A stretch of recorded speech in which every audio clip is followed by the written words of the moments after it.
NDA కూటమి ఘన విజయం సాధిస్తుందని అన్నారు టీడీపీ అధినేత చంద్రబాబు. రికార్డ్ స్థానాల్లో గెలుస్తామని ధీమా వ్యక్తం చేశారు. రాష్ట్ర హితం కోసం పొత్తుతో వెళ్తున్నామని స్పష్టం చేశారు.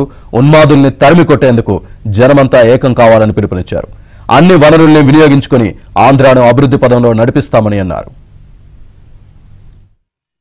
ఇప్పుడు ఎన్నికలంటే నేను ఇప్పటి నుంచే ప్రారంభించాను. నా మీద ఎన్ని కేసులు పెట్టారో, ఏ పోలీస్ స్టేషన్లు ఉన్నాయో కడాన డీజీపీతో సహా అందరిని అడిగి అవన్నీ వేయకపోతే ఎక్కడ అబ్జెక్షన్స్ పెట్టాలనే పరిస్థితికి వచ్చిందంటే దొంగ కేసులు ఎన్ని పెట్టాలో అన్ని పెట్టే పరిస్థితికి వచ్చారు.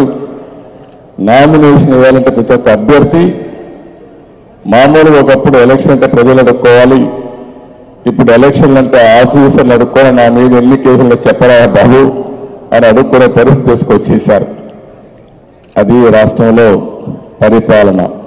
రేపే ప్రధానమంత్రి గారి మీటింగ్ కూడా ఉంది. ప్రజాగళం మొదటి మీటింగ్. ఇప్పుడే మీరు సర్వేలన్నీ చూస్తున్నారు. ఆల్ ఇండియా లెవెల్లో రాష్ట్రంలో రాబోయేది కేంద్రంలో ఎన్డీఏ ప్రభుత్వం, రాష్ట్రంలో ఎన్డీఏ ప్రభుత్వం. దాంట్లో అనుమానం లేదు. అందరం కలిసి గెలుస్తున్నాం. మీకు అనుమానమే అవసరం లేదు. మామూలు మెజారిటీ కాదు.